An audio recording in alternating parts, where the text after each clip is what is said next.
जो वैकेंसी है वो है सेक्शन कंट्रोलर की वैकेंसी, जिसके बारे में हम बात करने वाले हैं। सबसे इंपॉर्टेंट चीज यहाँ पे बच्चों को यही नहीं पता कि ये वैकेंसी में करना क्या है, काम कैसा होगा, किस तरह की चीजें होंगी, किसके अंडर काम करना है, कहाँ काम करना है, उस सब के बारे में बात करेंगे और तैयारी कहाँ से शुरू कर सकते हैं ताकि ये पेपर क्लियर हो जाए, उसके बारे में भी बात करेंगे। लेकिन सबसे इंपॉर्टेंट चीज मैं आपको एक बताना चाहूंगी कि जब आप सेक्शन कंट्रोलर की बात कर रहे हैं तो ये रेलवेज की वैकेंसी है। इसका शॉर्ट नोटिफिकेशन ही आउट हुआ है, अभी तक कंप्लीट नोटिफिकेशन नहीं आया है। शॉर्ट नोटिफिकेशन मोस्टली सबने देख लिया होगा। इसके अंदर क्या है, सेक्शन कंट्रोलर की पोस्टें हैं, 368 पोस्टें हैं। इनिशियल पे 35,400 है, 400 लेवल 6 का ये पे है। और इसके अंदर मेडिकल स्टैंडर्ड मांगा हुआ है 8-2। इसकी जो वैकेंसीज है वो शुरू होंगी, अभी तक आई नहीं है।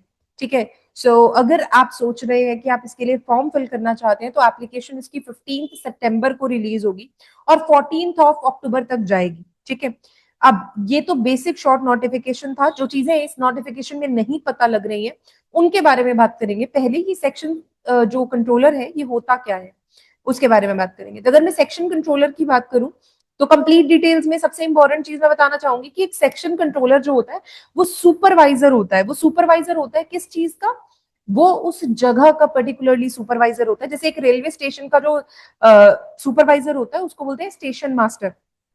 ठीक है, अब ये सबके साथ कोऑर्डिनेट करके काम करने वाला इंसान है, ये सेक्शन मास्टर है। मतलब एक कंप्लीट एरिया है, उस कंप्लीट एरिया में जितने भी रेलवे स्टेशन आएंगे उस सेक्शन में, अगर कोई रेलवे स्टेशन आ रहा है या उसके आसपास के छोटे मोटे गांव के रेलवे स्टेशन, सबके ऊपर इसका नजर होना चाहिए। एंड ये ऑपरेटिंग डिपार्टमेंट है, दे आर ये सेफ्टी के लिए रिस्पॉन्सिबल होते हैं, पंचुअल ट्रेन टाइमिंग्स के लिए रिस्पॉन्सिबल होते हैं। इनका काम होता है सारे के सारे स्टेशन मास्टर्स गार्ड्स के साथ मिलजुल कर काम करना। इनका कम्युनिकेशन सिस्टम बहुत कंट्रोल होना चाहिए। ठीक है, और इनकी एक्टिविटी, इनका दिमाग बहुत तेज, ये एक्टिव होने चाहिए। ये कोई भी इंसान जो एक्टिव नहीं है, जो एक्टिवली काम नहीं कर सकता, वो इसके लिए पोस्ट के लिए ना भरे तो बहुत अच्छा रहेगा, क्योंकि ये पोस्ट काफी ज्यादा डेडिकेशन मांगती है, स्ट्रेसफुल पोस्ट होने वाली है। तो ये ऐसा नहीं है कि बहुत ही कोई सिंपल सी पोस्ट है। ठीक है, इसके अंदर आपके पास डायरेक्ट रिक्रूटमेंट होती है या तो एनटीपीसी के थ्रू, अभी एनटीपीसी का पेपर तो चल रहा है तो ये खुद से ही कर रहे हैं रिक्रूटमेंट, और या आपका प्रमोशन होता है। तो दो तरीके से होती है। तो इसलिए बहुत टाइम के बाद सेक्शन कंट्रोलर की जो पोस्ट आई है, इसकी जो बेसिक चीज है ये है ग्रेजुएशन, और 18 से 33 ईयर्स होता है। एक्सपीरियंस इसके लिए मस्ट हैव एन एक्सपीरियंस। अब तो देखिए इस पोस्ट के लिए वैसे कोई एक्सपीरियंस नहीं है, लेकिन वैसे अगर बात करें तो प्रमोशन के बाद तो एक्सपीरियंस हो ही जाता है। तो अभी के लिए कोई एक्सपीरियंस नहीं है, इसके अंदर ट्रेनिंग है। मैं पहले बता दूं, बहुत बहुत लोगों ने ये चीज पूछी भी थी कि तो ये ट्रेनिंग जरूर है इसके अंदर, अदरवाइज कुछ भी नहीं है। अगर जॉब प्रोफाइल की बात करें तो जॉब प्रोफाइल काम कैसा होगा, सेक्शन कंट्रोलर को एयर ट्रैफिक कंट्रोलर की तरह काम करना पड़ता है। जैसे एयर ट्रैफिक कंट्रोलर करता है काम की फ्लाइट्स आ रही हैं जा रही है, वैसे ही। ठीक है, तो यहाँ पे ट्रेन का रेगुलेशन एंड प्रायोरिटी डिसीजन लेना, वो इसका काम होता है। Monitoring real time train travels, real time train travels को मॉनिटर करना होता है कि किस टाइम पे क्या हो रहा है, उनको मॉनिटर करना होता है। कोऑर्डिनेशन विद अदर स्टेशन, आपको स्टेशन के साथ कोऑर्डिनेशन बनाना पड़ता है, लोको पायलट्स के साथ, गार्ड्स के साथ। Ensuring safety and handling of emergencies, को इमरजेंसी हो जाए तो हैंडल करनी पड़ती है। प्लानिंग मेंटेनेंस ब्लॉक्स, ठीक है। उसके बाद सुपरवाइजिंग ट्रैफिक ऑपरेशन, ये सब इसका काम होता है। ये सब चीजें इसके अंडर आती है, गॉट इट। ये सब चीजें इसका पार्ट है। और इसका पे लेवल जो होता है, वो आपके पास जो पे लेवल आपको दिखाई दिया गया है, पे लेवल 6 है, सॉरी, तो ये बढ़ जाएगा इसके बाद, तो वो आप चेक ऑन कर सकते हैं। तो ये बेसिक होता है कि इसमें मेडिकल बेनिफिट्स वगैरह सब है, सब नॉर्मल है। पे लेवल 6 है, 7 नहीं, तो ये ध्यान रखिएगा। पोजीशन की अगर बात करें तो divisional control office in HQs, headquarters में इनकी होती है, और इनको मिलता तो एसी रूम ही है, लेकिन इनको एक्टिव बहुत होना पड़ता है हर चीज के लिए। कंट्रोल रूम्स में ये काम करते हैं 24/7 की shift, including night duties. Rare होता है नाइट ड्यूटीज, बट डेफिनेटली काम बहुत ज्यादा स्ट्रेसफुल होता है। इनका जो वर्क इन्वायरमेंट होता है वो हाईली रिस्पॉन्सिबल होता है, स्ट्रेसफुल इन्वायरमेंट में इनको काम करना पड़ता है। ठीक है, ऑफिस बेस्ड जॉब है, आपको आना सब चाहिए, आपको कंप्यूटर चलाना आना चाहिए, आपको शिफ्ट वाइज ड्यूटी करनी आनी चाहिए। उसके बाद crucial for safe and punctual train, respected railway post, office based control role and career growth up to senior operations level, ये सब मिल जाती है इसके अंदर। एक और इंपॉर्टेंट चीज मैं यहाँ पे बताना चाहूंगी, तो जॉब प्रोफाइल आप बता चुकी हूँ। तो ये प्राइमरी रोल देख लीजिए, control and coordinate the trains, act as the central authority for the signal stations, ये आपका होना चाहिए। और traffic, train traffic delays, priority, ये सब मेंटेन करना चाहिए। रिपोर्टिंग एंड हेरियार्की, तो यहाँ पे reports to chief controller, divisional operational manager आपको देनी पड़ती है, कोऑर्डिनेट करना पड़ता है station masters, signal operators, loco pilots के साथ। काम बहुत ज्यादा हेक्टिक है, तो आप अगर करने को जा रहे हैं तो देखिए, अगर लग जाती है तो बहुत अच्छी बात है। तो ये सारी आपकी की रिस्पॉन्सिबिलिटीज होंगी। तो डाटा आपको एंटर करना होता है, प्रायोरिटाइज करना होता है चीजों को, डिले मैनेजमेंट करना होता है। वर्क टाइमिंग्स, वर्क शिफ्ट, देखिए कुछ भी हो सकता है, वैसे 8 आवर्स की पर्टिकुलर शिफ्ट होती है, ठीक है। रोटेशनल शिफ्ट भी होती है, स्ट्रेसफुल एनवायरनमेंट होता है वर्क प्लेस में, अगर 1 मिनट गया तो दुर्घटना घट सकती है एनी टाइम।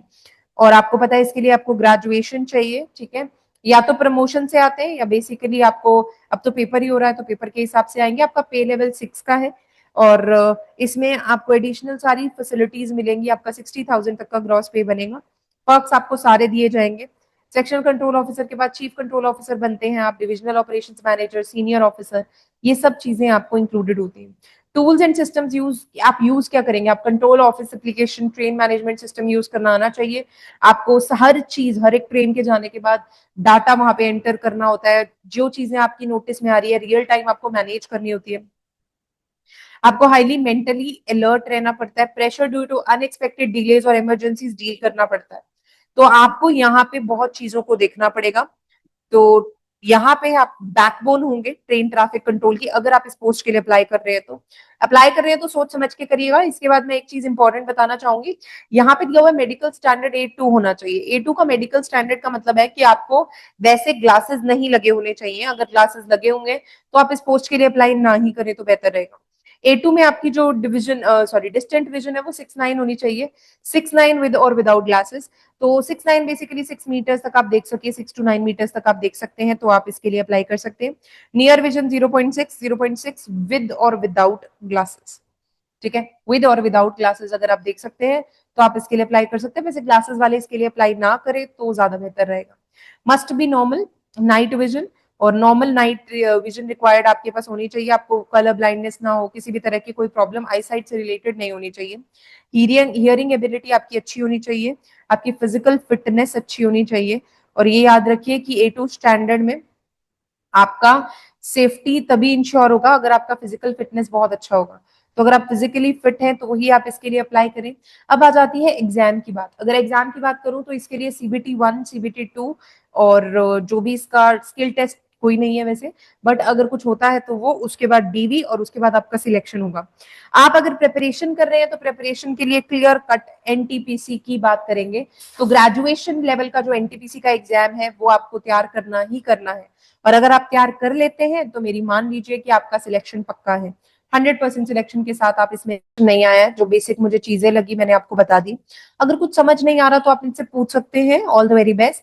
RRB NTPC की तैयारी जो बेसिक होती है ग्रेजुएट लेवल की, अगर आप वो करते हैं तो आप इस पेपर की तैयारी शुरू कर सकते हैं। कोई भी बच्चा जिसकी फिजिकल फिटनेस अच्छी है वो इसके लिए जरूर अप्लाई करे। जिनको लगता है कि फिजिकली वो इतने फिट नहीं है या इतना स्ट्रेसफुल एनवायरनमेंट नहीं हैंडल कर सकते, तो डेफिनेटली आप इसके लिए अप्लाई ना करें। तो सोच समझ के अप्लाई कीजिएगा।